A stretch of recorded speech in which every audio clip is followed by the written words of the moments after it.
आप सब के अंदर विराजमान परमपिता को मेरा प्रणाम। आज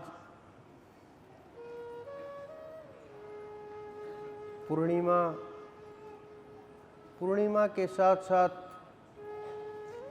रास पूर्णिमा और उसके साथ ग्रहण का भी प्रभाव हमारे जो ऋषि मुनि उन्होंने प्रत्येक कार्य सोच समझ करके, देख करके, अनुभव करके फिर लिखा। हमारी पुस्तकें वेद को ईश्वर का ग्रंथ मानते हैं, परमात्मा का ग्रंथ मानते हैं कि परमात्मा की ऋषियों को मंत्र दिखाई दिए और जो उन्होंने देखा उन्होंने लिखा नहीं, अनुभव किया, शिष्यों को याद करवा दिया। फिर उन्होंने उनके शिष्यों को याद करवा दिया। इस प्रकार से फिर जब पुस्तकों की रचना होने लगी, फिर उनको बुलाया गया ऋषियों को, और जो उन्होंने बोला, जो उन्होंने लिख रखा था, उसके आधार के ऊपर वेदों की रचना हुई। प्रत्येक पंक्ति के साथ, मंत्र के साथ उसके ऋषि का नाम लिखा गया,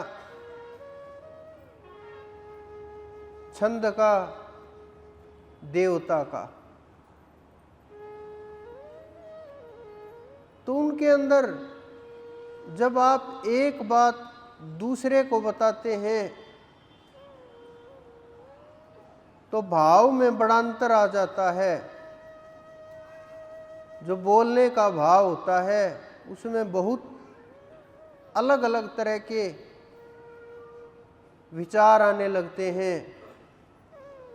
कुछ उनमें चीज़ें जोड़ दी जाती हैं, कुछ घटा दी जाती हैं।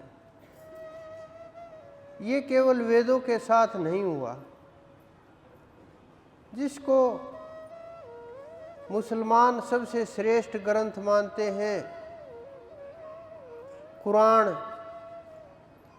मोहम्मद साहब पढ़े लिखे नहीं थे। बहुत कम लोग जानते होंगे इन बातों को। उन्होंने किसी पुस्तक की रचना भी नहीं की थी, उन्होंने कोई अपना ग्रंथ बनाया भी नहीं था पुस्तक के रूप में। उन्होंने जो सुना, मैं तो ये एक बात और मानता हूँ कि जब शब्द सुनाई देता है तो रूप भी होगा। अनुभव में ना आया हो वो अलग विषय है कि किसकी कितनी चढ़ाई है, कौन कितना पात्र होता है, परमात्मा की दया किसके ऊपर कितनी ज़्यादा होती है, किसका हाथ पकड़ करके कहाँ तक वो ले करके जाता है, किसको कितनी ताकत प्रदान करनी है, किसको कितना चढ़ाई, किसको कितना अक्षमता, सब कुछ उसके हाथ के अंदर होता है। तो उन्होंने जो सुना उन्होंने भी अपने शिष्यों को बता दिया। तो जो उन्होंने बताया सबने उसको अपने अनुसार, जिस प्रकार से मैं कोई शब्द बोलता हूँ, सब अपने अपने अनुसार उसको देखते हैं, उसका अर्थ निकालते हैं, उसके ऊपर विचार करते हैं और फिर अलग अलग तरीके से उसका उपयोग करते हैं। उसी प्रकार से उनके जो अनुयायी थे, उन्होंने अपने अपने अनुसार, अपने अपने तरीके से उन चीज़ों को लिख दिया, अपनी सोच के अनुसार। फिर बहुत समय बाद अबू बकर, उन्होंने मंगाई, जितनी भी लोग उनके साथ जुड़े हुए थे, कि जो जो उनके अनुयायी थे उनके पास आते थे, कि जिसने उनके साथ समय बिताया, कि आपको क्या संदेश दिया था, आपको क्या बोला था, किसने किसको किस समय के ऊपर क्या सलाह दी थी, क्या रास्ता दिखाया था, उन्होंने सबसे इकट्ठा किया और वो इकट्ठा करके और पुस्तक बनाना प्रारंभ किया। फिर हजरत अली के समय के ऊपर उस पुस्तक ने ग्रंथ का रूप लिया, जिसके बारे में आप सब लोग जानते हैं, कितना पवित्र माना जाता है उसको। लेकिन हम अपनी भावनाएं मात्र ग्रंथों के साथ जोड़ लेते हैं, पुस्तकों के साथ जोड़ लेते हैं। कोई भी पुस्तक, चाहे गीता जी लीजिए, वेद लीजिए, कुरान, बाइबल, गुरु ग्रंथ साहिब, जो भी पुस्तकें हैं, और जब हम पुस्तकों का अध्ययन करते हैं, कुछ लोग ही अध्ययन करते हैं, कोई 1-2%, नहीं तो वस्त्रों के अंदर उनको लपेट करके और मंदिरों में सजा दिया जाता है, दीपक लगाए जाते हैं, पढ़ा नहीं जाता, बस हाथ जोड़ दिए जाते हैं। हाथ जोड़ने से ज्ञान नहीं होगा, आपको पता भी नहीं चलेगा इसके अंदर क्या रचनाएं की गई हैं, क्या लिखा गया है, क्या हमारे संतों का अनुभव है, क्या रास्ता है, बिल्कुल भी नहीं पता चलेगा। क्योंकि आप ऐसे ही अगर हाथ जोड़ रहे हैं तो पत्थरों में और उन पुस्तकों में कोई ज्यादा सा भेद नहीं है। लेकिन अगर आप उनका अध्ययन कर रहे हैं, पढ़ रहे हैं, तो आपको, जो लोग पढ़ते हैं उनको पता है कि जब पुस्तक पढ़ते हैं तब ऐसा लगता है अंदर की भावनाएं जाग जाती हैं। किसी भी संत की पुस्तक पढ़ो, कोई भी धार्मिक ग्रंथ पढ़ो, ऐसा लगने लगता है जैसे ये पुस्तक मेरे ऊपर ही लिखी गई है और मैं ऐसा ही बन जाऊं। भावनाएं उनके साथ जोड़ लेते हैं, शब्दों के साथ, और शब्दों के साथ जब भावनाएं जुड़ जाती हैं तो फिर जो व्यक्ति का मन है, विचार हैं, वो प्रभावित हो जाते हैं।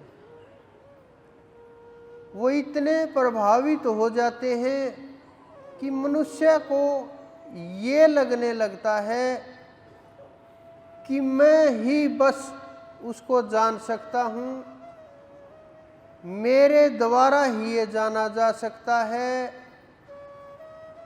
और जो वो बोल रहे हैं वो व्यक्ति मैं ही हूँ। चाहे कोई भी ग्रंथ पढ़ो, भावनाएं उन पुस्तकों के अंदर इतनी गहरी हो जाती हैं, लेकिन हम उस रास्ते के ऊपर चल नहीं पाते, ध्यान नहीं कर पाते, जो पुस्तकों के अंदर बोला गया है उसको समझ नहीं पाते। तो इस कारण से सब धर्मों के अपने अपने अलग अलग कर्मकांड बनते चले गए,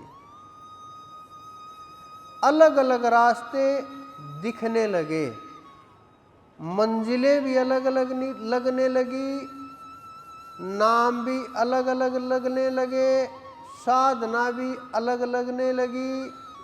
लेकिन जब आप उन संतों के शब्दों के ऊपर जाओगे, जब आप उस तल को छुओगे, आपको पता चलेगा सभी उस ब्रह्म का ही विचार कर रहे हैं कि परमात्मा एक ही है, दूसरा नहीं है। सब यही बोल रहे हैं, लेकिन आपस में क्या छिड़ गया है ये सब कुछ? आपस में धर्मों की लड़ाई हो गई है, मजहबों की लड़ाई हो गई है, राष्ट्रों की लड़ाई हो गई है, जातियों की लड़ाई हो गई है, व्यक्तियों की लड़ाई हो गई है। और अति तो तब हो जाती है जब व्यक्ति खुद से ही लड़ने लगे, अपने आप से ही झगड़ने लगे, मन और बुद्धि की भी लड़ाई शुरू हो जाए, तो जीव कहाँ तक भागे? जो चीजें मानव ने सोच ली, सुन ली, पढ़ ली, फिर उनके पीछे दौड़ने लगता है। चाहे स्वर्ग नरक हो, चाहे और रास्ते हों, चाहे देवी देवता हों, कुछ भी हो, फिर मानव ये सोचने लगता है क्यों ना मुझे भी ये चीजें मिल जाएं, क्यों ना मैं भी इनको प्राप्त करूं। और प्राप्त कैसे हो वो रास्ता नहीं खोजता। इस संसार में जितने भी पशु पक्षी हैं, जितनी भी प्रकृति है, सब की सब प्रकृति अपनी योनि के अंदर खुश है, संतुष्ट है। मानव परमात्मा ने इसलिए बनाया ताकि सबका ध्यान रख सके, सबकी सहायता कर सके, इस संसार को चला सके। लेकिन मानव बनाया सबसे श्रेष्ठ, मानव के मन में ये बात रहती है कि मैं सबसे श्रेष्ठ हूँ। वो प्रकृति में तो श्रेष्ठ है ही, लेकिन मानवों में भी खुद को सबसे श्रेष्ठ मानने लगता है, और यहीं से उसका रोग शुरू हो जाता है। उस रोग की ना कोई दवाई है, ना वो इलाज कराना चाहता इस रोग का, बस इस रोग से पीड़ित हो करके भ्रमने लगता है। दौड़ शुरू हो जाती है, प्रत्येक जगह दौड़ शुरू हो जाती है। किसी भी क्षेत्र में देख लीजिए, चाहे आप टीचर में देख लीजिए, चाहे सैनिकों में देख लीजिए, डॉक्टर में देख लीजिए, नर्सों में देख लीजिए, क्लर्कों में देख लीजिए, ऑफिसर में देख लीजिए, कहीं भी देख लीजिए, किसी भी जगह देख लीजिए, समाज से लेकर के और जहां हम नौकरी कर रहे हैं, जीवन यापन कर रहे हैं, हर जगह दौड़ शुरू हो जाती है। यहाँ तक कि जहाँ आप बैठे हुए हैं, यहाँ भी आप बैठते नहीं, दौड़ते रहते हो। यहाँ भी ठहराव नहीं, भाग दौड़ मची ही रहती है। ना शांत होते हो, ना ठहरते हो, ना ठहरने की कोशिश होती है। बस एक बिना मंजिल के, बिना खत्म होने वाली दौड़ लगी हुई है। वो जीव जो दौड़ करके परमात्मा तक पहुंचना चाहता है, उस जीव को ये नहीं पता कि परमात्मा दौड़ने से नहीं, ठहरने से मिलेंगे। और जब तक आप ठहरोगे नहीं, परमात्मा नहीं मिलेंगे। हमारे ऋषि मुनियों ने विज्ञान के द्वारा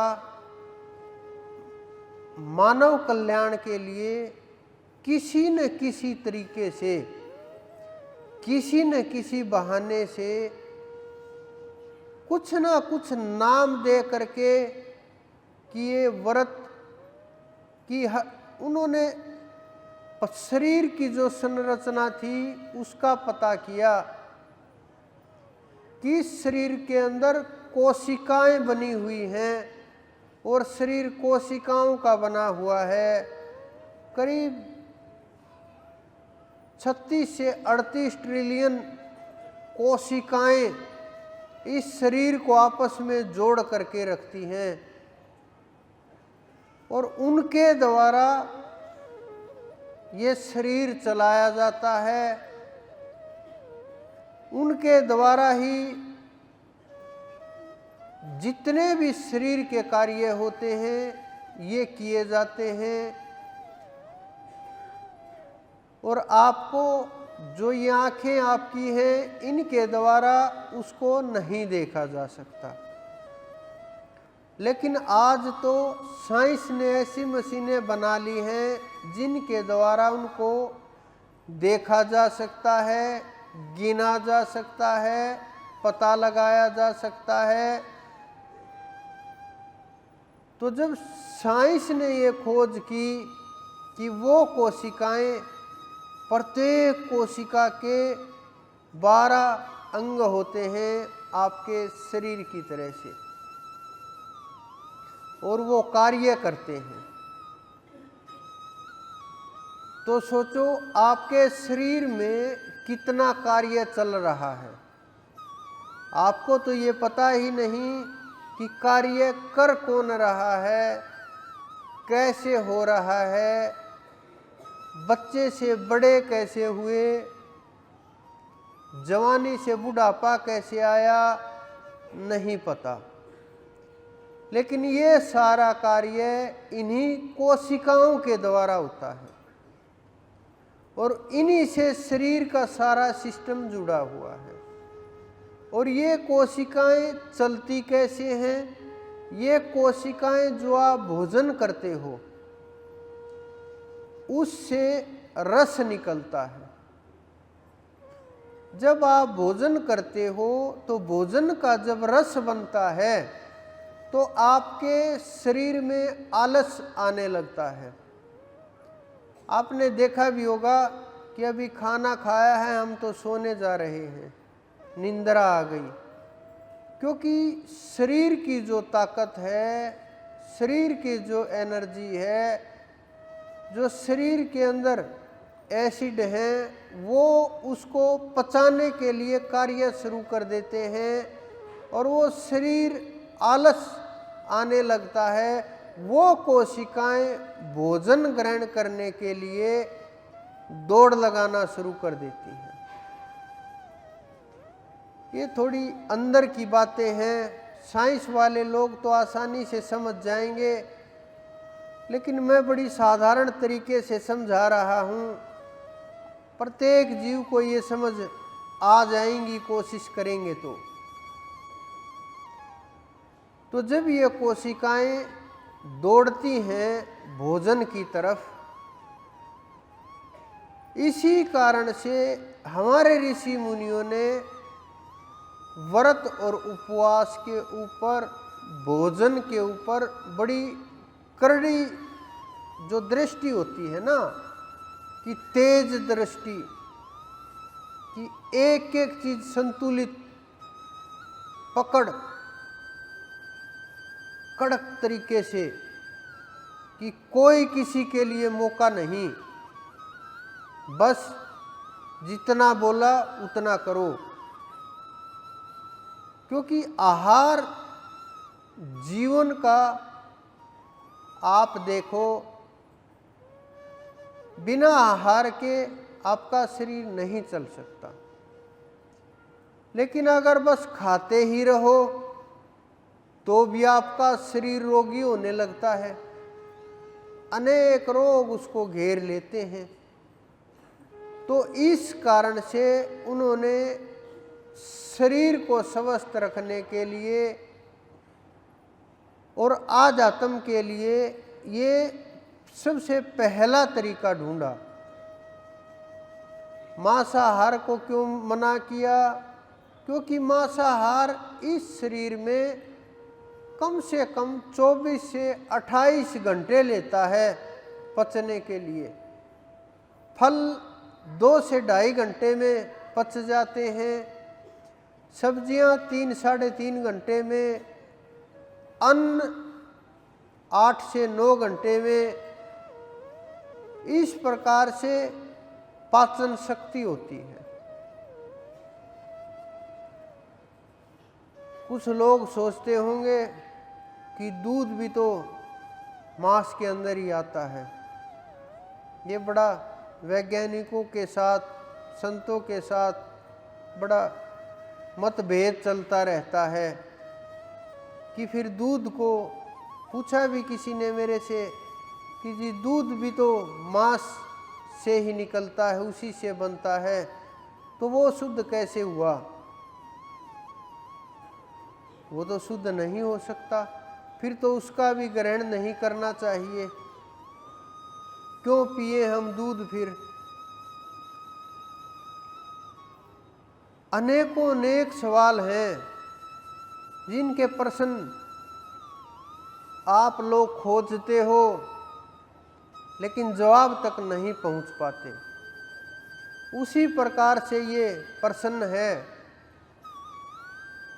दूध के अंदर, क्योंकि वो मांस से ही निकल करके आता है, वो जो उनके बनाने की प्रक्रिया है वो उसी से गुजर करके आता है। लेकिन वो चारा खाने से उत्पन्न होता है। फिर सवाल उत्पन्न होगा, चारा खाने से ही शरीर चलते हैं, फिर मांसाहार क्यों नहीं? मांसाहार इसलिए नहीं क्योंकि मांसाहार में जीव की हत्या करनी पड़ती है, जीव को कष्ट होता है, जीव को परेशानी होती है, तड़फना पड़ता है और प्राण गंवाने पड़ते हैं। इसलिए मांसाहार नहीं करना चाहिए। दूध क्यों? दूध इसलिए क्योंकि वो जीव को कष्ट दे करके प्राप्त नहीं होता। अगर आप सबके घर में गायें भैंसें होंगी, अगर आप एक दिन दूध नहीं निकालोगे तो वो धीरे धीरे परेशान होने लगेगी, उन्हें कष्ट होने लगेगा कि कोई दूध निकाल ले और राहत मिल जाए। क्योंकि उनका जो दूध का सिस्टम है वो परमात्मा ने इस प्रकार से तैयार किया है। कुछ लोग बोलते हैं कि ये तो उनके जो बच्चे हैं उनके लिए बनाया है। हाँ, उनके लिए बनाया है, हम कहाँ मना करते हैं। लेकिन क्या 16 और 18 किलो दूध क्या उनका कोई बच्चा पी सकता है? आजकल तो गायें 40 किलो तक दूध देती हैं। मुझे एक लड़का बता रहा था कि जी गायें 45 और 49 किलो तक दूध देती हैं। मैंने कहा ये तो बहुत बड़ी बात है। तो इतना दूध उनके बच्चे कैसे पिएंगे? नहीं पी सकते। तो इस कारण से उनको भी कष्ट ना हो और आपका भी भोजन का काम चल जाए, तो ये मांसाहार में नहीं आता।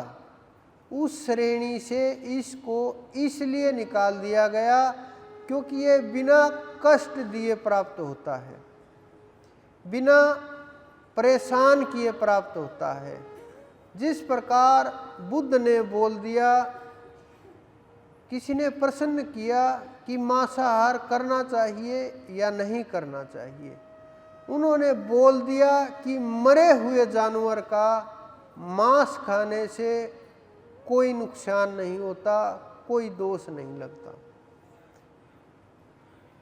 लेकिन नेपाल के अंदर आप जाके देखोगे, देखना काठमांडू के अंदर दुकानों के ऊपर बोर्ड लगा दिए गए हैं कि मरे हुए जानवर का मांस यहाँ मिलता है। वो मरे हुए जानवर का मांस नहीं है, वो मार करके लाए गए जानवर का मांस है। उसे दोष लगेगा। वो तब की बातें हैं जब आपको भोजन प्राप्त ही ना हो, जब अन्न हो ही नहीं, उस स्थान की बातें हैं वो। लेकिन जब आपको सब कुछ मिल रहा है, परमात्मा ने, प्रकृति ने आपको दिया है, तो आपको उनकी आवश्यकता कहाँ हुई? तो इस कारण से इसको साधकों के लिए अच्छा नहीं माना जाता कि जो साधना करते हैं इनसे दूर ही रहो। कुछ लोग शराब पी करके बोलते हैं मैं ध्यान में चला गया। आप शराब पी करके गाड़ी तो चला नहीं सकते। मैंने देखा है कई लोगों के हालात कि एक शराबी आदमी अगर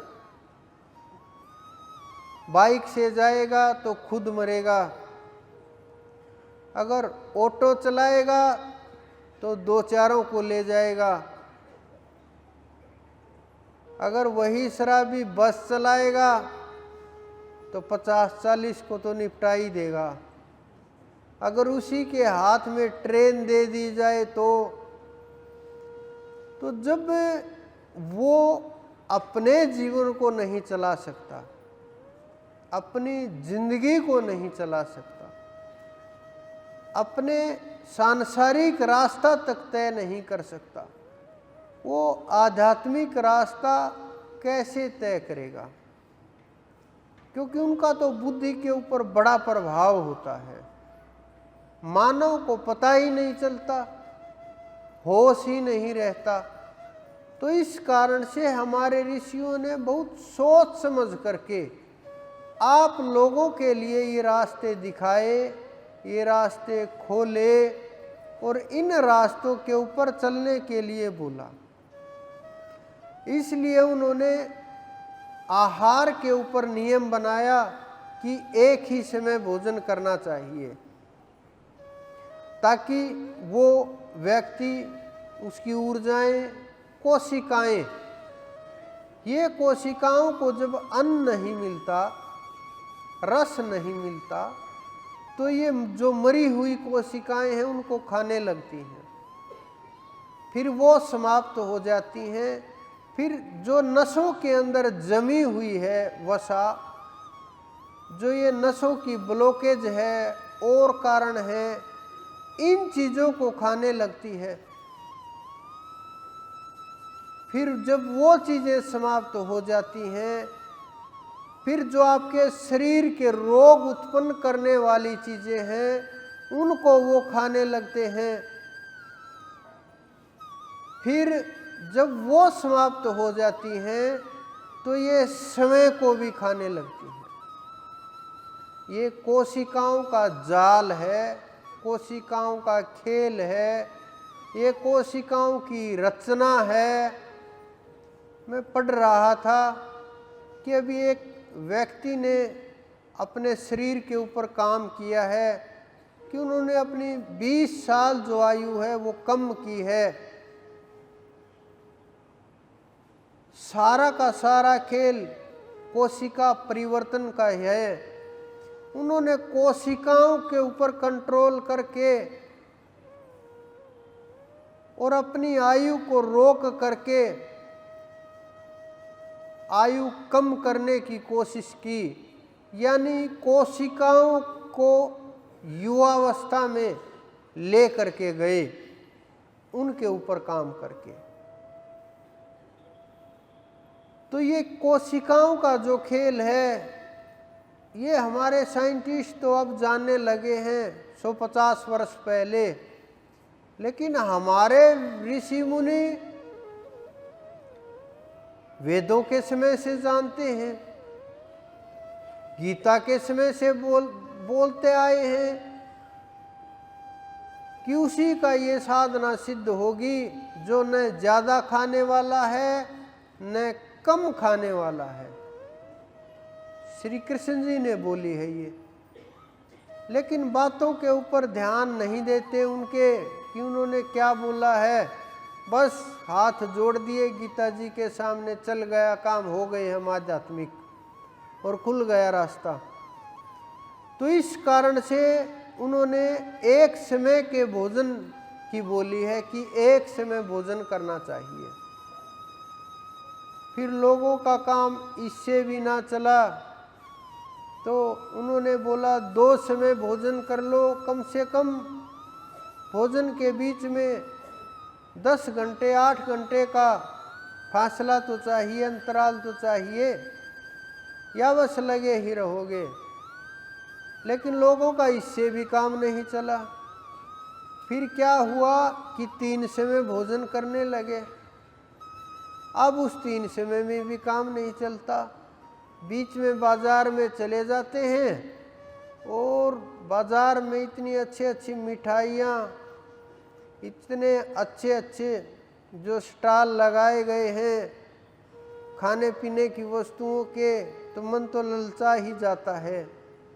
तो बीच बीच में वो भी खाने लगे। तो कोशिकाओं की भागदौड़ ही होती रहती है, वो शरीर की तरफ कम ध्यान देती हैं, बस भाग भाग करके रस लेने में लगी रहती हैं। क्या फिर आ गया, फिर आ गया, यही लगा रहता है। और शरीर में आप जितना डालोगे वो अपना काम शुरू कर देगा। वो तो बोलता है कि बस बहुत हो गया, बहुत होने के बाद भी अरे आज तो बड़ी अच्छी सब्जी बनी है, एक रोटी और ले लेते हैं। अरे आज तो बड़ी अच्छी मिठाई आई है, कल कुछ कम और ले लेंगे, आज तो लेने दो, कल का क्या पता। तो इस प्रकार की जो ये सोच विचारधारा है, ये साधना में कहीं न कहीं रुकावट पैदा करती है। संयम में, संकल्प में ये चीज़ें रुकावट पैदा करती हैं और ये रुकावट आपके भक्ति मार्ग में बहुत बहुत ज़्यादा विघ्न पैदा करती है। ये सब कुछ देख करके हमारे ऋषियों ने सोचा कि एक समय तो लोग नहीं कर रहे, अब कम से कम इतना कर दें, सप्ताह में 1 दिन तो भोजन छोड़ दें। लेकिन फिर वो भी नहीं हो पाया।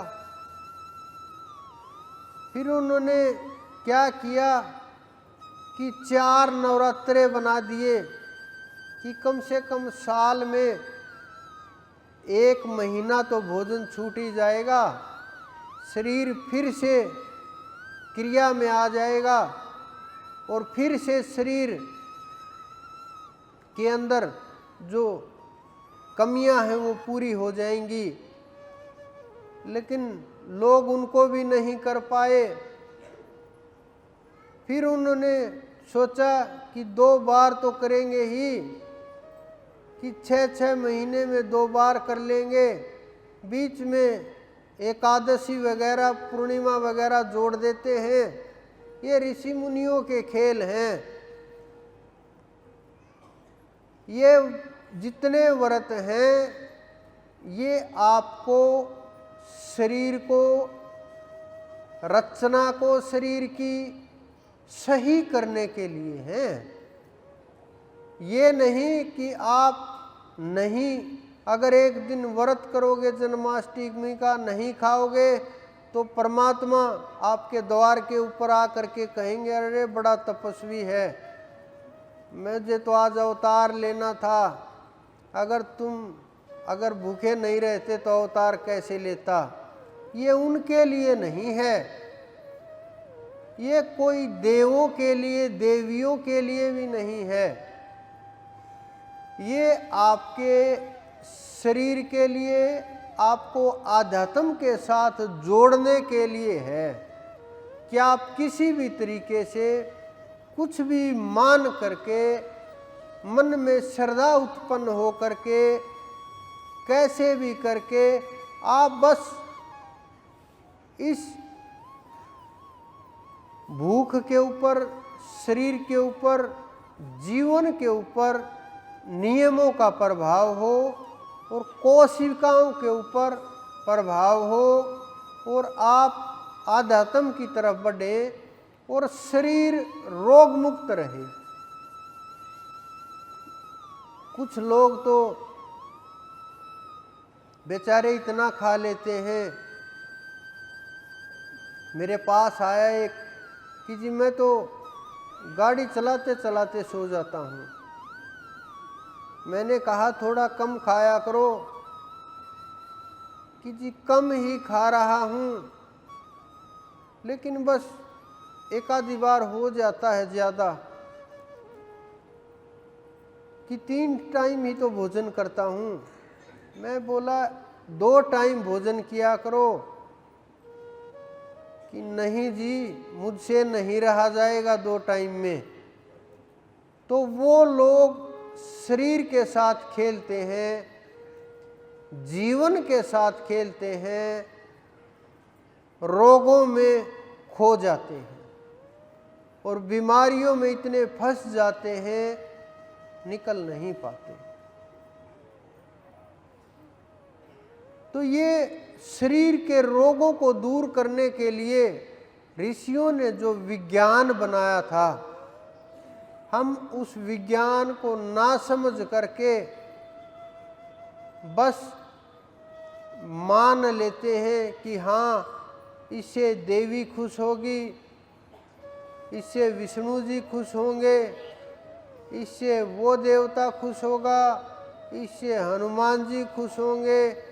अरे कोई खुश नहीं होगा, लेकिन आपके अंदर जो रोग प्रतिरोधक क्षमता है वो बहुत बढ़ जाएगी। और इसीलिए हमारे ऋषियों ने ये रास्ते दिखाए थे। यही कारण था। जब ये काम हो जाता है, भोजन के ऊपर पकड़ हो जाती है, अन्न के ऊपर पकड़ हो जाती है, तो मन भी पकड़ में आने लगता है। फिर खेल शुरू हुआ ध्यान का। जब आप बैठते हैं, मैं बोलता हूँ ध्यान बैठ के लगाया करो। आप लोगों का जवाब होता है बैठ करके तो नहीं लगाते जी, हाँ चलते हुए जरूर रटते हैं। गाड़ी में आपके सॉन्ग चला लेते हैं और सुनते हुए जाते हैं, क्या आनंद आता है। मैं देखता हूँ, अरे मैंने तो ये रास्ता इनको नहीं बताया था, ये रास्ता ये लेकर के कहाँ से आए हैं, या मनमाने रास्ते के ऊपर चल पड़े हैं।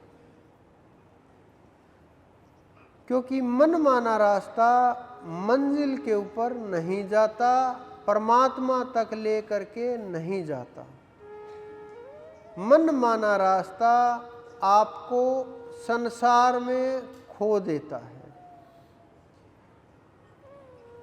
मैं देखता हूँ कि लोग भजन नहीं कर रहे, बस दिखावा चल रहा है।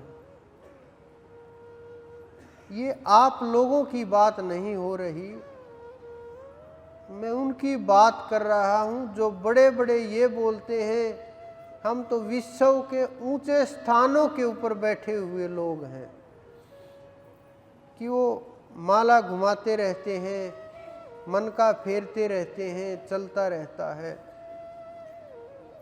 क्योंकि मैं जहाँ भी जाता हूँ कुछ ना कुछ सीखते ज़रूर हैं, लोगों के हालात ज़रूर देखते हैं।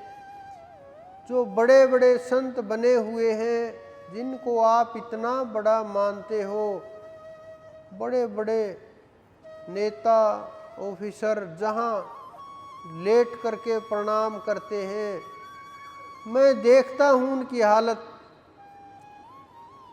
वो मेरा हाथ पकड़ करके बोलते हैं, जो आप बोल रहे हो क्या हमें भी मिल जाएगा? ये विचार कीजिए आप लोग। गुरु बन गए, भीड़ इकट्ठी कर ली, प्रवचन देने लगे, दोनों हाथों से आशीर्वाद दे रहे हैं, संस्कृत के बड़े बड़े श्लोक बोल रहे हैं, और परमात्मा आसपास भी नहीं है। परमात्मा तो दूर की बात है, ये उम्मीद ही नहीं कि रास्ता भी मिल जाए, यानी उनके पास रास्ता भी नहीं है वहां पहुंचने का। मैंने बहुत नज़दीक से देखा है हर चीज कि क्या हालात हो गई है संसार की। चिल्ला चिल्ला करके 1 सप्ताह तक कथाएं चलती हैं। आ करके मेरे बहुत शिष्य हैं जो कथाएं कर रहे हैं, आ करके मेरे पास बोलते हैं, क्या ठाकुर जी का रास्ता हमें भी मिल जाएगा? भजन कैसे करते हैं, हमारे से तो बैठा नहीं जाता। बस कथा में जो बैठ लिए। मैं पूछता हूँ, ध्यान करते हो कि नहीं जी? पाठ में जाते हैं, वहाँ तो माला फेरते हैं। मैंने कहा, क्या माला में ध्यान होता है? कि नहीं जी, ध्यान तो फैला हुआ होता है। वो चीज़ें याद आती हैं, फिर 4 काम और बता देते हैं मुझे। फिर बोलते उस जजमान का, और देखा ना, कथा तो कर दी हमने, क्या होगा उसका बेचारे का। ये हालात उनके जो आपको सिखा रहे हैं अध्यात्म कैसे चला जाए, नाम कैसे रटा जाए, और परमात्माओं की लीलाओं का गुणगान कर रहे, तो आप लोगों का इस संसार का क्या भला होगा? जो गुरुओं के पद के ऊपर बैठे हुए, जिनके नाम के आगे 1008 और बड़े बड़े नाम लगे हुए हैं, जो पीठाधीश्वर बड़े बड़े वर्ल्ड लेवल के लोग हाथ पकड़ करके पूछते हैं कि मुझे इस रास्ते के बारे में जानना है, क्या आप हमें ये ध्यान सिखा दोगे? तो क्या आश्चर्य नहीं होना चाहिए कि हम तो साधारण से लोग हैं, कुछ हमने तो वस्त्र भी नहीं बदले, हम तो कुछ भी डाल करके ऐसे ही निकल लेते हैं, कोई तिलक, हमारे पास तो आज तक माला भी नहीं है।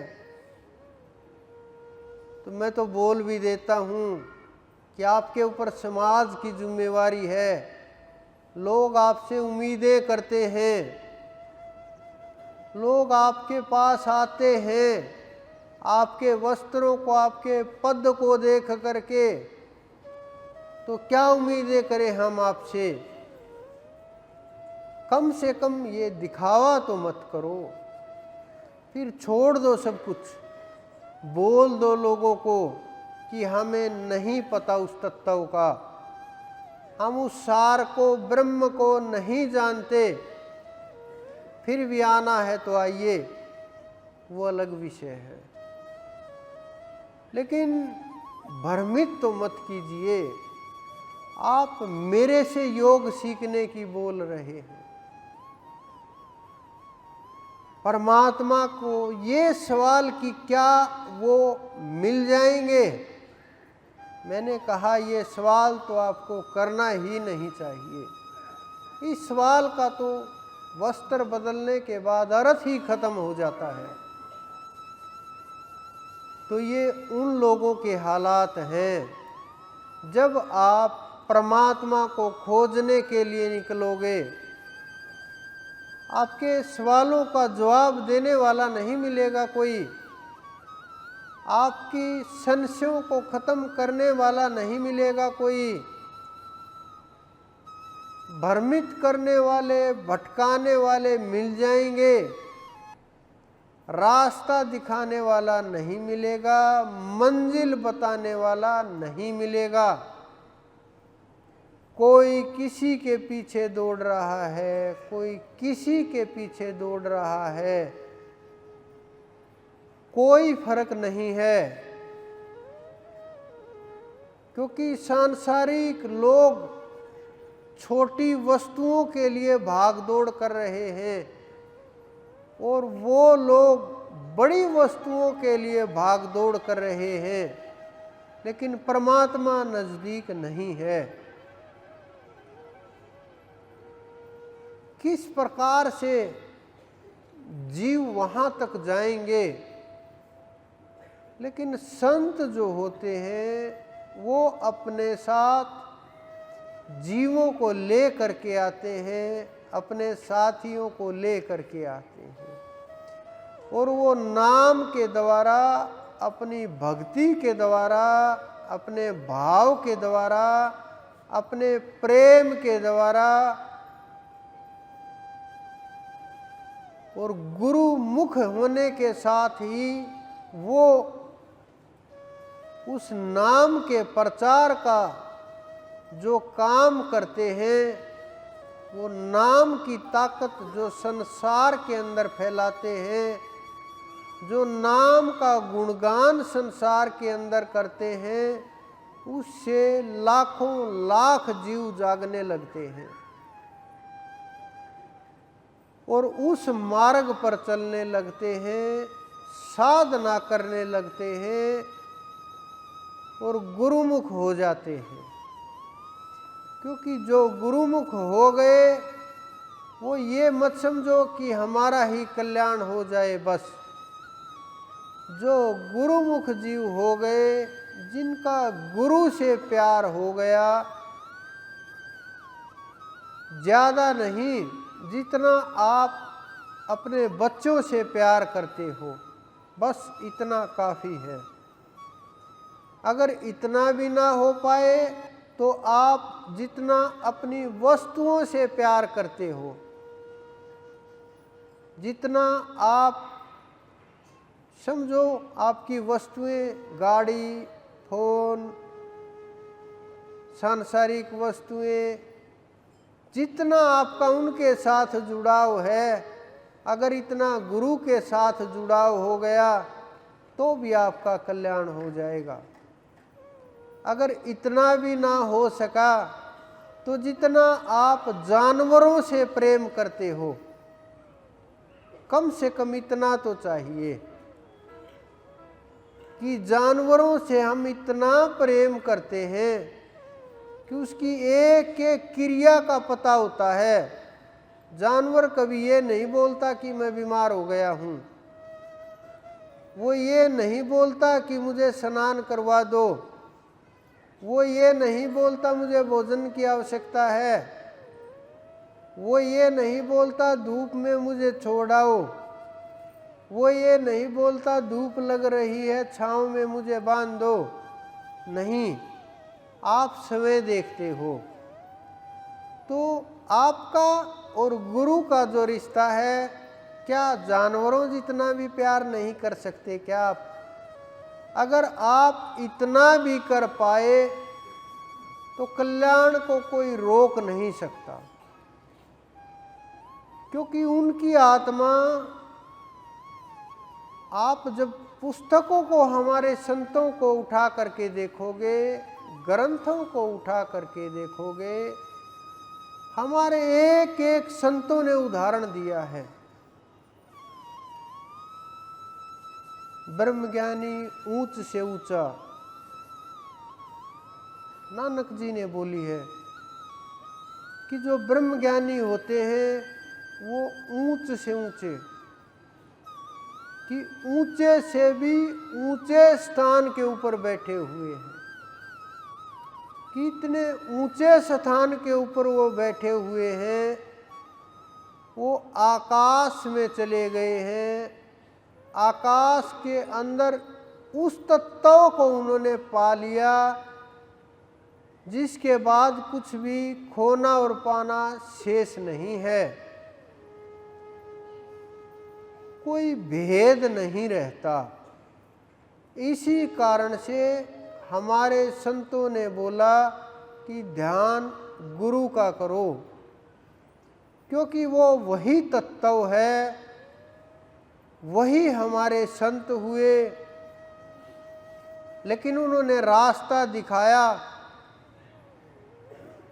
लोगों ने रास्ता नहीं पकड़ा। बस जो उन्होंने बोला, जो लिखा, जो गाया,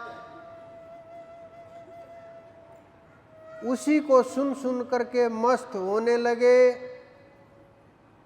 और समझ ना करके, सुमरण ना करके बस बातों तक सीमित हो गए कि सुन लिया, हो गया काम। काम नहीं होगा। भूखिया भूख न मिटी, क्योंकि जब तक आप भोजन नहीं करोगे, तब तक अगर लाखों बार भोजन करते रहो, सुनते रहो, भूख नहीं मिटेगी। उसी प्रकार से जब तक आप सुमरण नहीं करोगे, ध्यान नहीं करोगे, तो वहाँ तक आप नहीं पहुँच सकते। आपकी आत्मा तृप्त नहीं हो सकती, आपको मंजिल नहीं मिल सकती। चाहे आप कितने भी हाथ पैर मारते रहो, कितना भी जोर लगाते रहो, फिर बारी आती है आसन की, कि कोई लड़ाई कर रहा हो, क्या ध्यान लग जाएगा? कोई आपके हिला डुला रहा हो, क्या ध्यान लग जाएगा? हाँ, उस परिपक्व स्थिति के बाद तो लग जाएगा, प्राप्ति के बाद तो लग जाएगा, लेकिन साधना काल में नहीं लगेगा। हम गोवर्धन के अंदर गए हुए थे, रिक्शा वाले चिल्ला रहे कि राधे राधे। मैंने एक को रोका, पूछा अरे क्यों चिल्ला रहे हो, क्या राधे जी आ जाएगी क्या बोलने से? उन्होंने कहा नहीं जी, हम तो ये बोल रहे हैं कि रास्ता दे दो। मैं ये बड़ी बातें होती हैं। मैंने कहा क्या चिल्लाने से ठाकुर जी मिल जाएंगे क्या? जो वहां रहने वाले हैं क्या उनको परमात्मा मिल गए? आप जा करके बातें करना, उनसे पूछना, किसी से, बड़े बड़े संतों से पूछना। कोई बोलेगा सपने में दर्शन हो गए, कोई बोलेगा एक बच्चा सा निकल रहा था, बस वो ठाकुर जी ही थे, मुझे दर्शन हो गए। कोई बोलेगा कि फल दे गए मुझे ठाकुर जी, छोटे से रूप में आए थे। कल्याण नहीं होगा। लिख लेना ये एक एक चीजें। बिना साधना के बातों से, बाहरी वस्तुओं से जीव का कल्याण नहीं होगा। फिर संतों ने एक और खेल खेला आप लोगों के साथ। नाम की ओर मोड़ दिया कि किसी भी प्रकार से इनका आसन सिद्ध कराया जाए, बैठने के लिए इनको मजबूर किया जाए, क्योंकि बिना आसन सिद्ध हुए प्राण सिद्ध नहीं होगा। तो कैसे भी करके इनको कम से कम 2 घंटे आसन स्थिर कराया जाए। जो ये लोग माला फेरते हैं, जो राम राम राम राम करते हैं, कृष्णा कृष्णा करते हैं, और जितने भी नाम हैं, हमारे संतों का खेल है ये, जो इतना आसान नहीं होता समझना। क्योंकि कुछ लोगों के तो पंथ, मजहब और दुकानें ही बस नाम के पीछे चल रही हैं। लोगों के अंदर इतना भ्रम पैदा कर दिया गया है कि सार नाम बोल करके साधारण सा नाम पकड़ा देते हैं कि इसको रटो। वो भी शब्दों का ही होता है, लेकिन ये रहस्य की बातें हैं।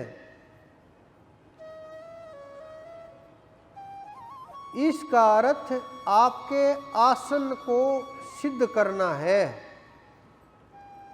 जब आपका आसन सिद्ध हो जाए और प्राण के ऊपर पकड़ होने लगे, तब आप समझना कि आप सही दिशा में चल रहे हैं। अगर आपका नाम मात्र चलते फिरते रट रहे हो तो उसका ज्यादा सा लाभ नहीं होगा, और परमात्मा की प्राप्ति की उम्मीद वो व्यक्ति ना ही करे तो अच्छा है, क्योंकि उसकी ये उम्मीद कभी भी पूरी नहीं होगी। क्योंकि जितना भी आपका आसन सिद्ध होगा तभी आपका ध्यान लगेगा, और बिना ध्यान के उसको पाया नहीं जा सकता, उसको प्राप्त नहीं किया जा सकता। तो जितने भी नाम हैं ये उस अनामी की ओर, उस अनंत की ओर इशारा करते हैं कि आप बैठो, मन को पकड़ में करो, सांसों के ऊपर, प्राणों के ऊपर पकड़ करो, साधना के ऊपर पकड़ करो, और आसन के ऊपर जब पकड़ हो जाए, आसन जब जम जाए, तो आपकी योग क्रिया शुरू हो जाती है। आप ये मत समझो कि केवल मात्र राम राम रटने से और आपका कल्याण हो जाएगा, आप परम गति को चले जाओगे।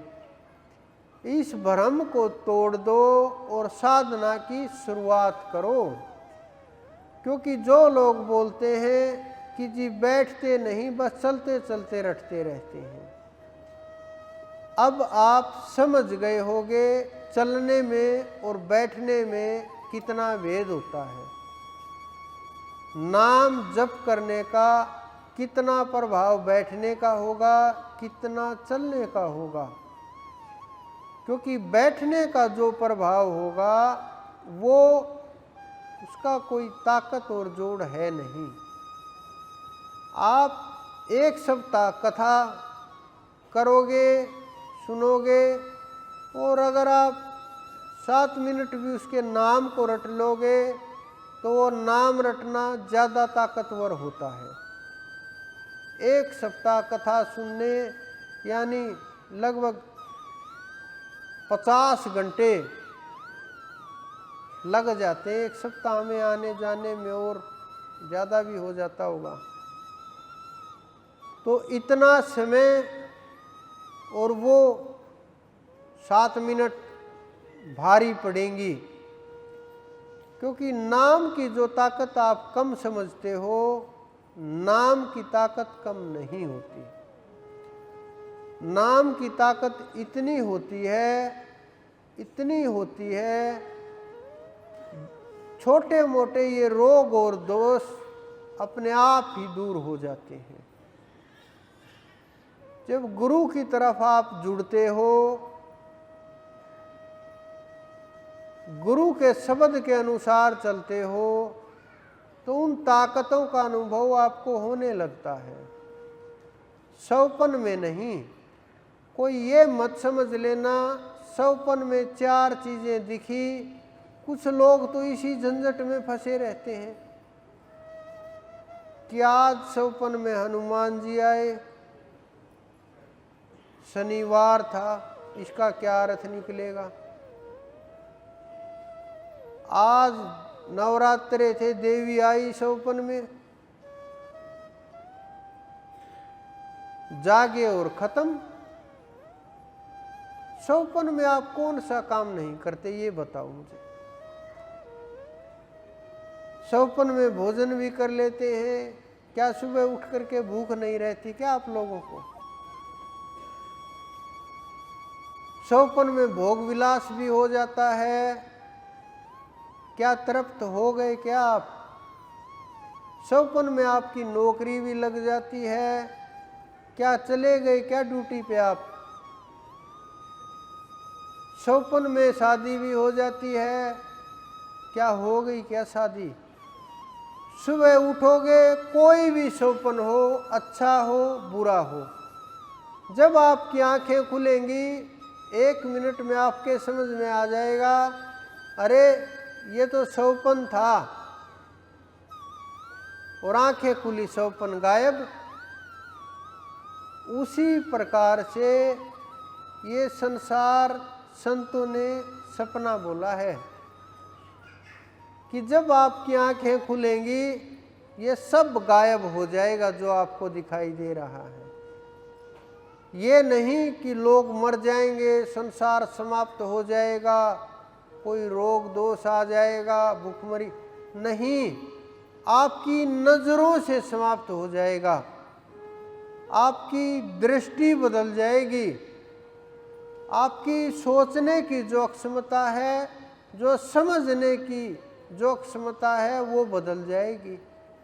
और जब आपकी समझ बढ़ जाएगी, आप उसको समझ पाओगे, उस तत्व को अनुभव कर पाओगे, और ये समझ जाओगे कि संसार में जाना है, किसी को नहीं रहना, भजन के बिना कल्याण नहीं होगा, जीव भजन के बिना पार नहीं उतर सकता, भजन के बिना वहाँ तक पहुँचा नहीं जा सकता। और क्या रास्ता है, ब्रह्म कहाँ है, आपके सब सवालों के जवाब जब ध्यान से आने लगे, ध्यान के द्वारा प्राप्त होने लगे कि आप बैठो और देख लो, बैठो और जवाब आ जाए, तो समझना आप सही रास्ते के ऊपर हो। ये नहीं कि लेटो और सपने लेने लगो। कुछ लोगों ने प्रश्न किए कि जी ये योग निद्रा क्या होती है, क्या हम सोते हैं लेट करके जो राम राम रटते हैं, क्या यही योग निद्रा है क्या? योग निद्रा वो होती है, बड़ा सरल सा काम है, बहुत सरल काम है, लेकिन भजन बहुत लंबा होगा। जिस प्रकार से आप शाम को जो चिंता ले करके सोते हो, सुबह उसी विषय का चिंतन करते हुए वैसे ही सपने आएंगे, वैसे ही विचार आएंगे, सुबह वही चिंता ले करके उठोगे। कोई भी चिंता हो, मन में कोई भी सवाल हो, कोई भी विचार हो, वही ले करके सोओगे, वही ले करके उठोगे। इसी कारण से जीव वही उसी झंझट में, माया में फंसा रहता है। जागते में तो दौड़ ही रहे हो, सौपन में और एक अलग तरह की दौड़ शुरू हो जाती है, तो सौपन में भी भाग लेते हो।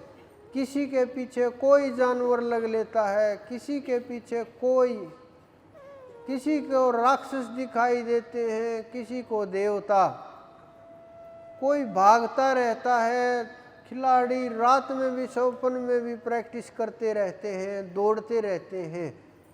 देखो तो शरीर पसीना पसीना, और कहाँ हैं, वही चारपाई के ऊपर लेटे हुए हैं, हलचल कुछ हुई नहीं, भाग दौड़ पूरी।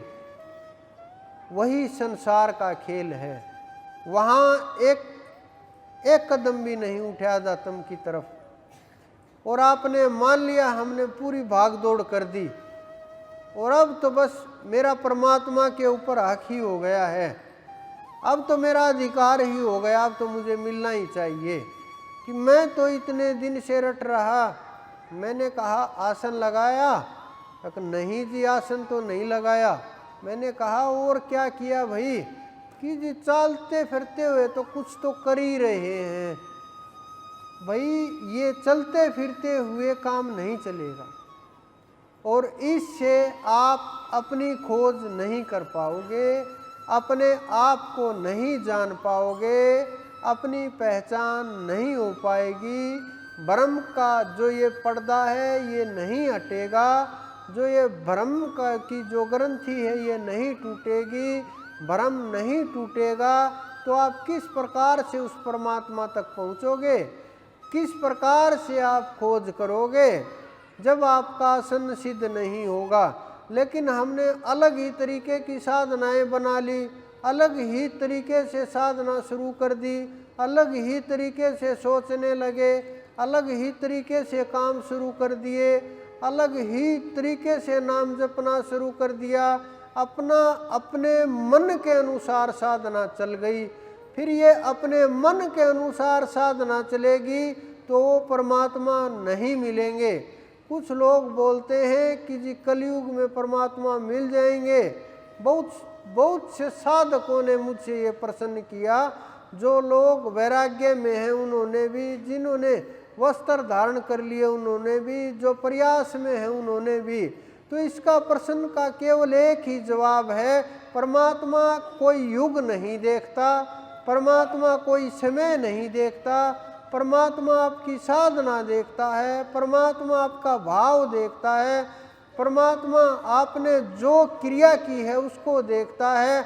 आप जब जागृत हो जाएंगे, लाइन में खड़े हुए दिखाई देंगे, जब आप गुरुमुख हो जाएंगे, काल तो आपके पांयों में खड़ा दिखाई देगा, क्योंकि पांव के पास ही उसका स्थान होगा, चरणों में उसका स्थान होगा, हमारे नहीं, आप लोगों के। क्योंकि उनकी इतनी ताकत नहीं होती कि आप जब उस परमात्मा की ओर चलते हो, उसके मार्ग पर चलते हो, कि वो आपका रास्ता रोक सके। यमराज की इतनी ताकत नहीं होती कि वो अपनी फाइल देख करके और आपके मार्ग को रोक दे। सब के सब देवता रास्ते में खड़े हो जाते हैं, रास्ता दे देते हैं कि उस तरफ जाओ, क्योंकि उन्हें पता है इसके पास कहाँ का स्थान है, कहाँ का टिकट लिए हुए है, वो इसी कारण से रास्ता दे देते हैं। जब आप इन चीज़ों को समझने लगोगे, जब आप साधना को समझने लगोगे, जब आप नाम का महत्व समझने लगोगे, आसन और भोजन का महत्व समझने लगोगे, एक एक चीज़ में गहराई से उतरने लगोगे, मन जो आपका, ये मन इतना मजबूत नहीं होता कि मन भागने लगता है, मन दौड़ने लगता है। जब आप सांस के ऊपर पकड़ करोगे, सांस के साथ साधना करोगे, सांस को अंदर तक ले करके जाओगे, नाभि तक छुओगे, तो फिर आपका मन चाहोगे वैसे ही चलेगा, जैसे आप सोचोगे वैसे ही करेगा, क्योंकि मन की इतनी औकात नहीं होती। तो जब आप सोते हो, सोने से पहले अपने मन को पकड़ में करके साधना करते हुए, आसन लगाते हुए भजन अभ्यास करें और उस अभ्यास को इतनी ऊंची स्थिति तक ले जाएं कि आप निर्विचार हो जाएं। निर्विचार का अर्थ है नाम भी पीछे रह जाए तो आप उस योग में स्थित हो जाएं।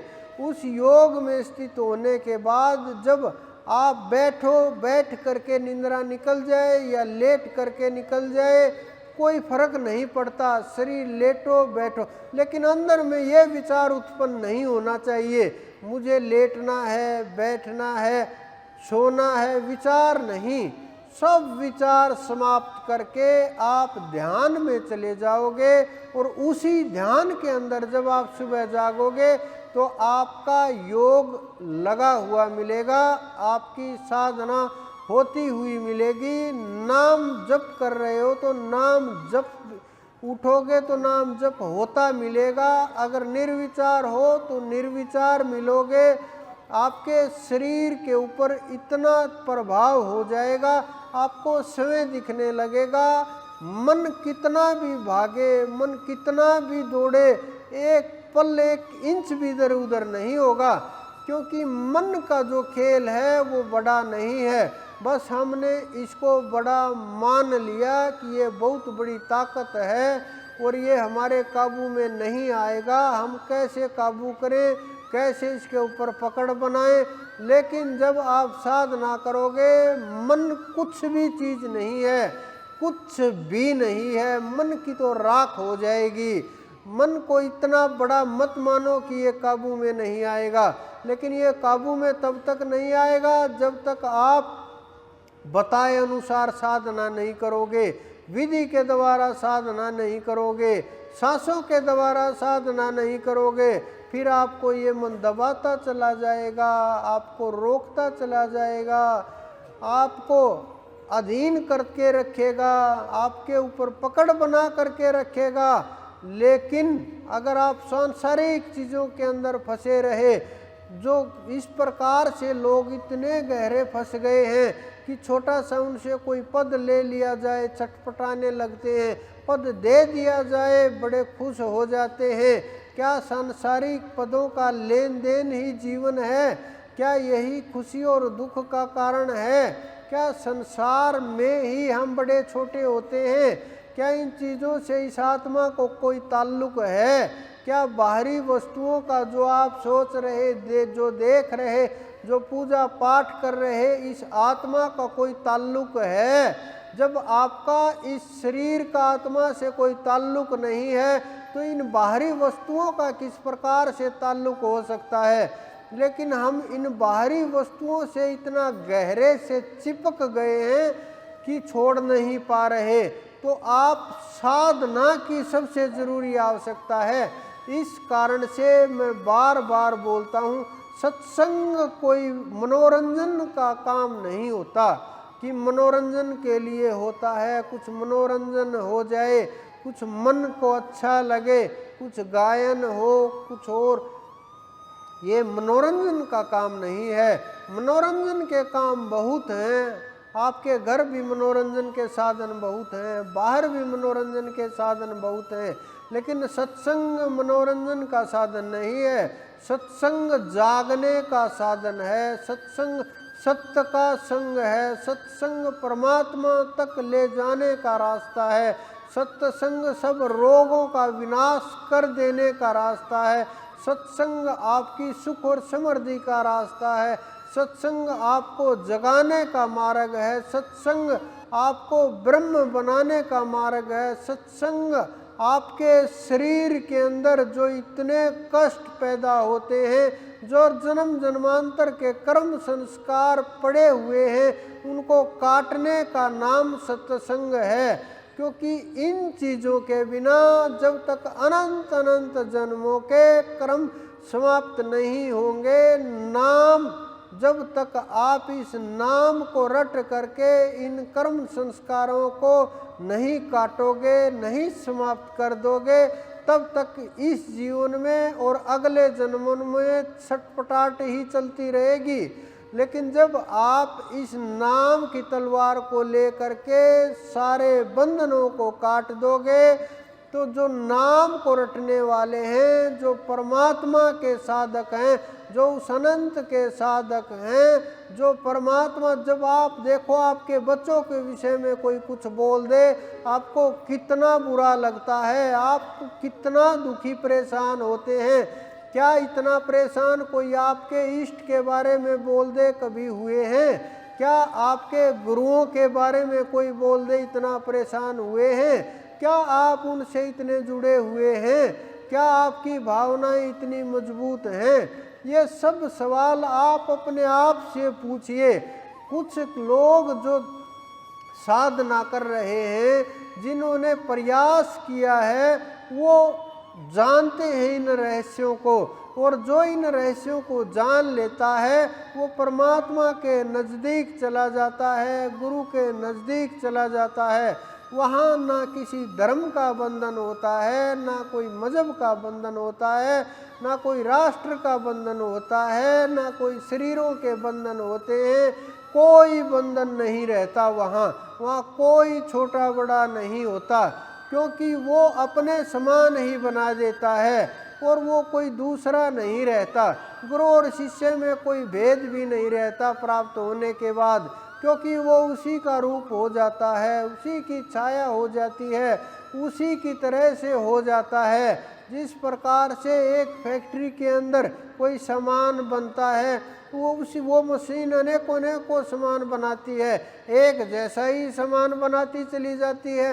उसी प्रकार से गुरु अनेक शिष्यों को अपने जैसा बनाते चले जाते हैं और पार उतारते चले जाते हैं, और किसी की भी औकात नहीं कि कोई रास्ते में रोक दे, क्योंकि भजन करने वाले इस जगत में बहुत कम हैं।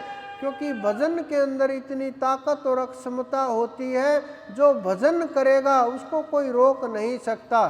संसार के अंदर राम राम बोलने वाले बहुत हैं, कृष्ण कृष्ण बोलने वाले करोड़ों लोग हैं, अरबों लोग प्रयास कर रहे हैं अपने अपने तरीके से, लेकिन साधना करने वाले ज़्यादा लोग नहीं हैं। क्योंकि दिखावा करने वाले अनेकों लोग होते हैं, लेकिन मार्ग पर चलने वाले जो लोग होते हैं वो अलग से उनकी पहचान होती है। लाखों में कोई साधकों में एकाध लोग साधना करते हैं, और उन साधकों में जब साधना अंकुरित होने लगती है, जिस प्रकार से बीज से वृक्ष निकलने लगता है, तो ये लगता है अभी हम इसको तोड़ देंगे, हाथ से कुचल देंगे, पैर से कुचल देंगे, लेकिन जब वही वृक्ष का रूप धारण कर लेता है, विशाल वृक्ष हो जाता है, सैकड़ों फुट की उसकी ऊंचाई हो जाती है, उसका तना इतना मजबूत होता है, तो वो मशीनों के द्वारा भी टक्कर मारने से भी नहीं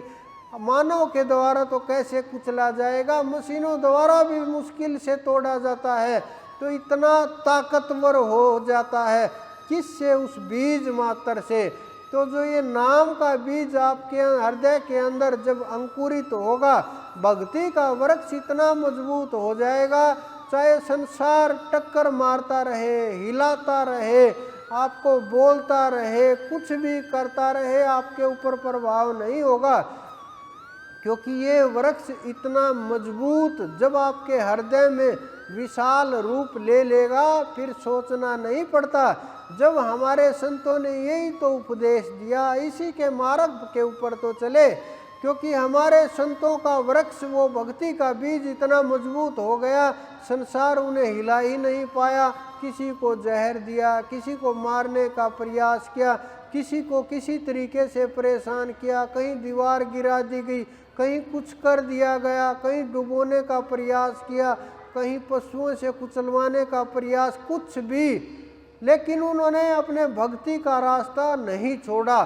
सबके साथ संघर्ष करते हुए, लड़ते हुए, प्यार से, किसी भी प्रकार से, लेकिन अपना मार्ग उन्होंने नहीं छोड़ा। क्योंकि वो जानते थे उस रहस्य को कि ये शरीर तो समाप्त हो जाएगा, 50-100 साल चलेगा, लेकिन जो साधना का वृक्ष है वो सदा सदा फल देता रहेगा। उस अनंत तक अगर हम पहुंच गए, फिर आना और जाना कुछ भी शेष नहीं रहेगा। तो जब आप उस ताकत की पहचान करोगे, उस नाम की पहचान करोगे, और जो रास्ता आपको बताया गया है उसके ऊपर चलोगे, तो ये जो बड़े बड़े योगी आपको दिखाई दे रहे हैं, जो बड़ी बड़ी बातें बोल रहे हैं, ये आपके सामने कुछ भी नहीं होंगे। क्योंकि ऊपर जाने के बाद वस्त्रों से नहीं मापा जाता, बाहरी क्रियाकलापों से नहीं मापा जाता, सांसारिक गति से नहीं मापा जाता, सांसारिक ताकतों से, धन से, वैभव से नहीं मापा जाता, सांसारिक पावर से नहीं मापा जाता, नाम की ताकत से तोला जाएगा। क्योंकि किस लिए लोग दौड़ रहे हैं? बस भोजन के लिए, छोटी छोटी सुख सुविधाओं के लिए। इसका आपको चिंता करने की आवश्यकता ही नहीं है कि आपको ये छोटी छोटी सुख सुविधाओं से कोई रोक पाएगा, या आपके भोजन में या दैनिक जरूरतों की वस्तुओं में किसी प्रकार की परेशानी आएगी। बिल्कुल आप सोचना भी मत। क्योंकि नाम के अंदर इतनी ताकत है, जब वो बड़े से बड़ी दौलत प्रदान कर देता है। ये तो बहुत छोटी छोटी चीज़ें हैं, लेकिन आप उस संसार की दौड़ से हट करके देखोगे, साधना करोगे और सुमरन करोगे, तो फिर जो भी चल रहा है, आपका जीवन बदल जाएगा, रहस्य बदल जाएगा, सोचने का तरीका बदल जाएगा, रहन सहन बदल जाएगा, साधना की बातें होने लगेंगी। जब आप किसी भी विषय के ऊपर बात करोगे, तो साधना के विषय के ऊपर बात करोगे, सांसारिक चीज़ों से ऊपर उठने लगोगे, उदाहरण भी आप परमात्मा के ही देने लगोगे। क्योंकि साधना के साथ आप जब जुड़ते हो, अभी ना आस्तिक ना नास्तिक, लेकिन आप जब आस्तिक हो जाओगे तो आपके चेहरे से अपने आप ही दिखने लगेगा, प्रभाव सब देख करके बता देंगे, अलग ही नज़र आने लगेगा। क्योंकि नाम की जो ताकत होती है, नाम की जो दौलत होती है, वो छिपाए नहीं छिपती। हम कितना भी उसको छुपा लें, कितना भी रोक लें, कितना भी प्रयास कर लें, जिस प्रकार से एक कहावत है कि घी कैसा भी हो अंधेरे में भी पता चल जाता है, उसी प्रकार से नाम की जो ताकत है, किसी भी जगह के ऊपर आप रहो। ये नहीं आप केवल ब्रज में जा कर के रहोगे, अयोध्या में जा कर के रहोगे, हिमालय में जा कर के रहोगे, तभी छिपाए नहीं छिपती। आप कहीं भी रहो, वो दौलत आपको किसी भी प्रकार से छुपाए नहीं छुपती। आप उसको छुपा ही नहीं पाओगे, कितना भी कैसे भी कर लो, क्योंकि वो अमृत छलक छलक करके आएगा।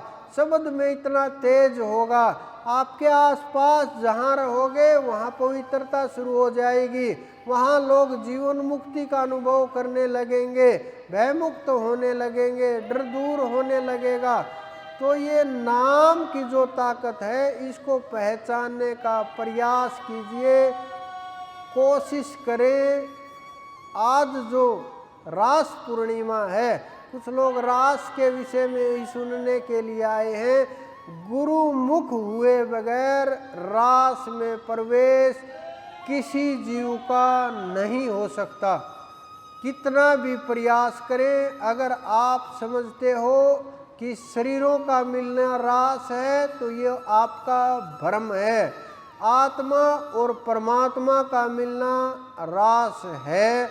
आत्मा और परमात्मा जब एकाकार होता है, द्वैत का भाव खत्म हो जाता है, दो का भाव खत्म हो जाता है। जो राधा राधा, बहुत लोग बोलते हैं कि राधा का जो खेल है, राधा थी या नहीं थी। राधा जब आप 18वें ब्रह्मांड में पहुंचोगे, आपको राधा नाम की ध्वनि सुनाई देने लगेगी। जो 18 ब्रह्मांड में पहुंचे हैं उन्हें पता भी होगा, नाम की गूंज सुनाई देगी। ये नाम शब्दों का नाम नहीं है कि शब्दों का नाम है, ये धुनात्मक नाम है जो धुन के अंदर सुनाई देता है। जब आप वहाँ पहुँचोगे तब आपको एहसास हो जाएगा। जो लोग वहाँ नहीं पहुँचे वही इस विषय के ऊपर शरीरों को ले करके खेलते रहते हैं, शरीरों को ले करके बोलते रहते हैं। लेकिन जो हमारे योगेश्वर हैं, जो योगियों के ईश्वर हैं, जो जिन्होंने योग को सिखाया, जिन्होंने जीने का रहस्य दिया, जिन्होंने एक एक शब्द को उधेड़ करके रख दिया, जिन्होंने एक एक रहस्य आप सब लोगों के सामने रख दिया, जो रसिक के स्वामी हैं, जो रासेश्वर हैं, वो उस परमात्मा के अंदर जब आपकी आत्मा इतनी पवित्र हो जाएगी, इतनी पवित्र हो जाएगी कि दूसरा भेद नहीं रहेगा।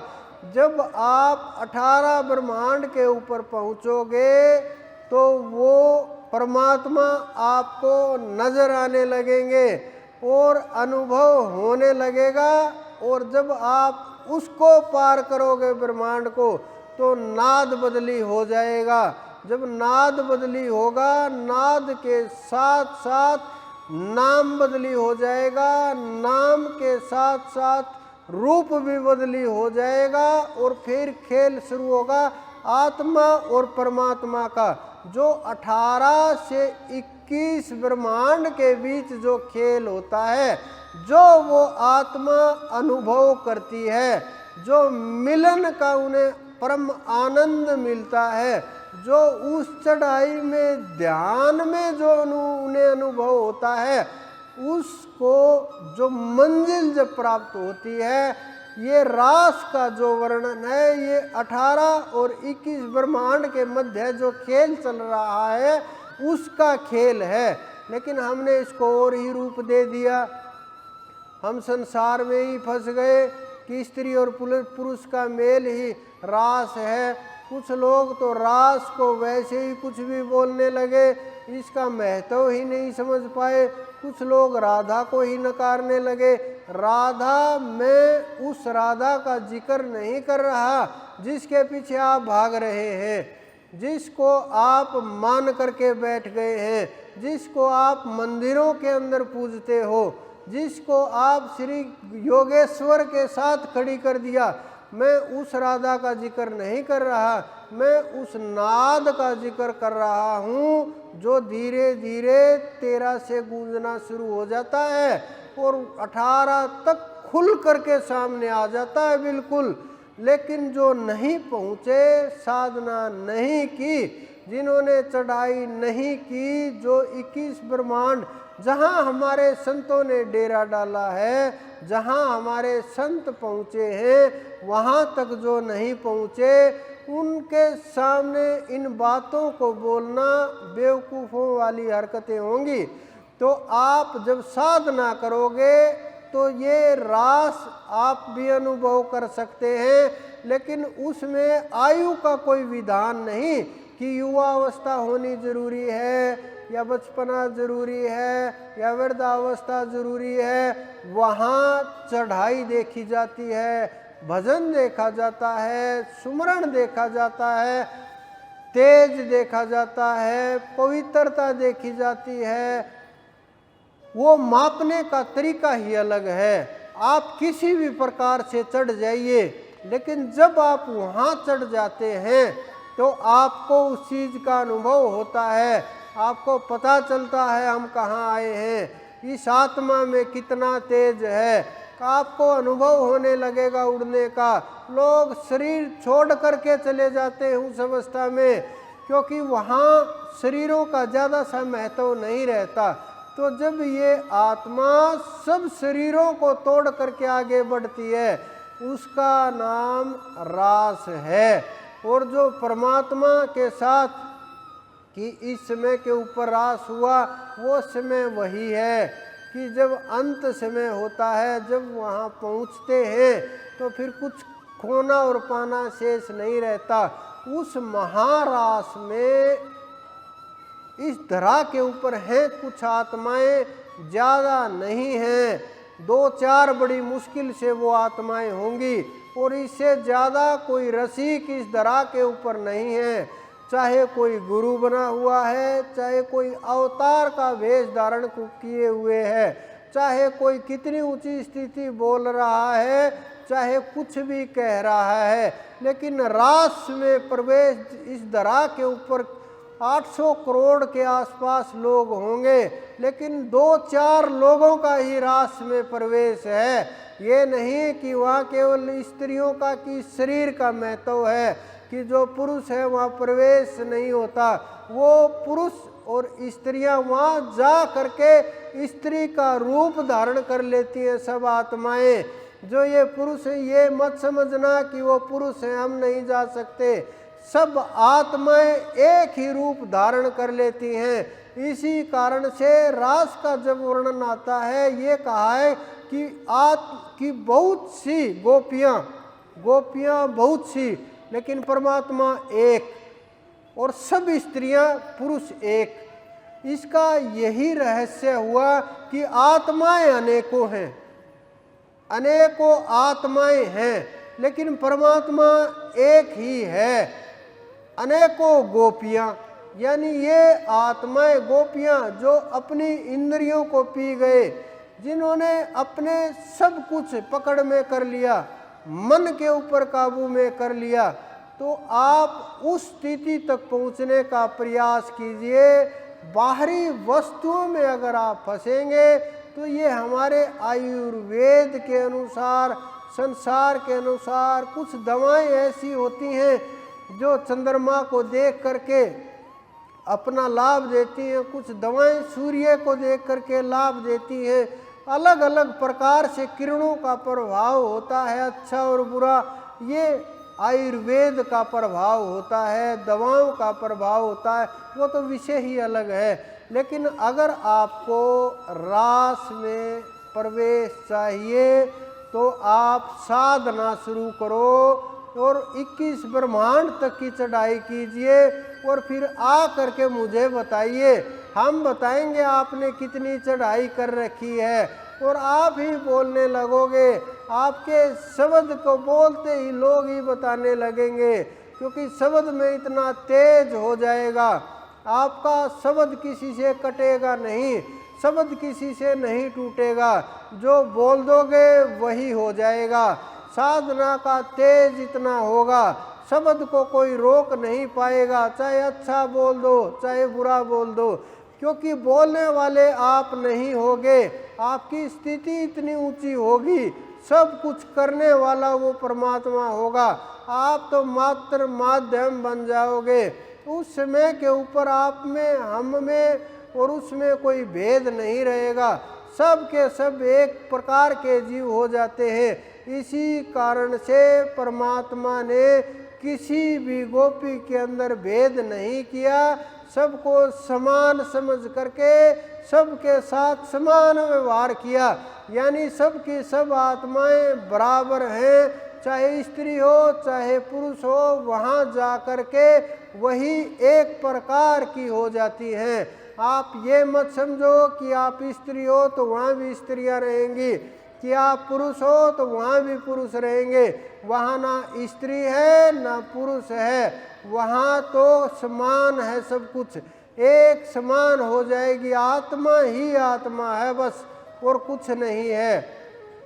तो आप ध्यान कीजिए, सुमरण कीजिए, और उस सुमरण के साथ आप जागने का प्रयास कीजिए।